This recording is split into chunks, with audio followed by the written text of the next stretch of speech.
एक दिन गुरुजी बता रहे थे अपने चिंतन का विषय।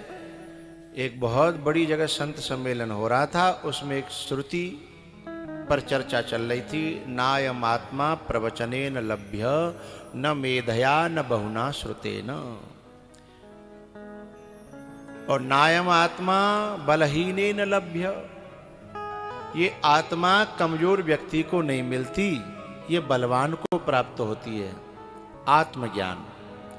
तो उसके लिए वो संत लोग बोल गए। गुरुजी उसके बाद उसको मोबाइल पे सुन रहे थे, तो उन्होंने कहा, मुझसे कहा कि बेटा बता सकते हो कि ये बल कौन सा है, पहलमान वारो बल जिससे आत्मा मिलती है। मैंने कहा गुरुजी मुझे नहीं पता। तब उन्होंने बताया, बोले ब्रह्म सूत्र का एक सूत्र है, सबसे पहला सूत्र है, यानी वेदांत का बहुत ऊपर का ग्रंथ है, उसका सूत्र है अथातो ब्रह्म जिज्ञासा।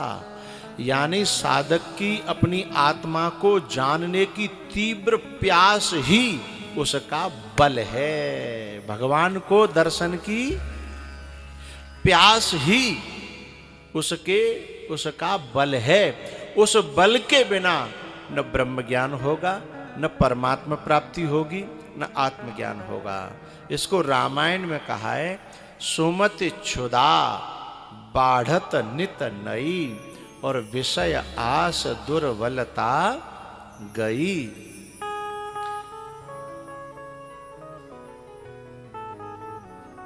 ना अयम आत्मा बलहीने न लभ्य। तो बल क्या है?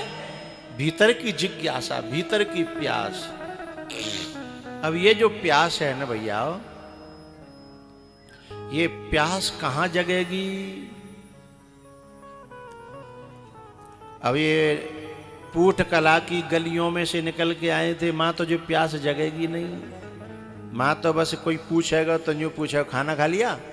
बोले खा लिया। और सब ठीक ठाक है? बोले हाँ। और जो झूठ बोलने दोनों, झूठ ही लेना, बाने खाया हो चाहे नहीं खाया हो तो भी कहेगा हाँ खा लिया। और सब ठीक ठाक है, और घर में बीमारी फैली पड़ी है, लेकिन हाँ सब ठीक ठाक है। झूठ ही लेना, झूठ ही देना, झूठ ही भोजन झूठ चवेना। क्या चना चवेना?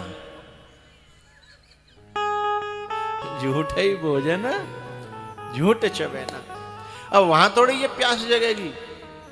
प्यास जगेगी जब किसी सत्संग की महफिल में जाके बैठ जाओगे, सत्संगियों के बीच में जाके बैठ जाओगे, हैं?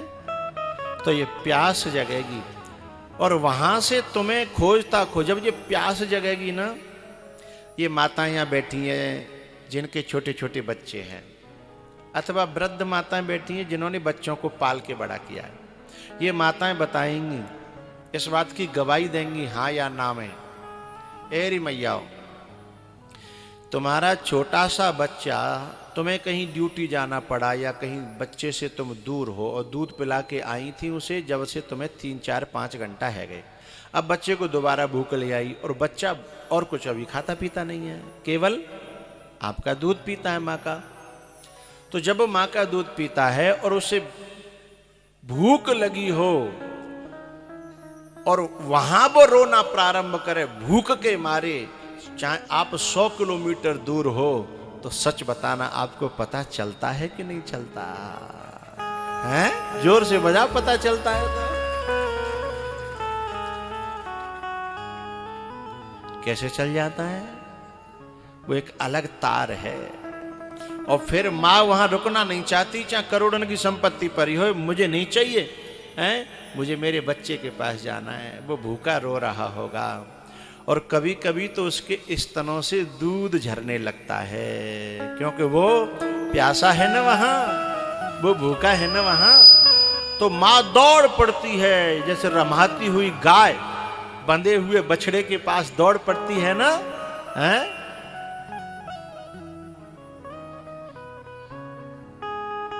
ऐसे ही माँ दौड़ पड़ती है और गोद में लेकर के फिर उसे अपना दूध पिलाती है। तो जब बच्चे की भूख पकती है ना, अच्छा बच्चा को अभी दूध पिलाया है, अभी अभी, और दूध पिलाने के बाद बच्चा रो रहा है, तो वो समझती है अब पेट तो भरे हो, जो वैसे ही वो परेशान करे के लिए रो रहा है, तो वो रोता रहे तो भी वो वहां जाती अपना काम करती रहती। बोले वो तो वैसे ही रो रहा है, वो जानती है इस बात को। लेकिन भूख और प्यास सच्ची है तो 1000 काम छोड़ के चली आती है, 1000 काम छोड़ के चली आती है।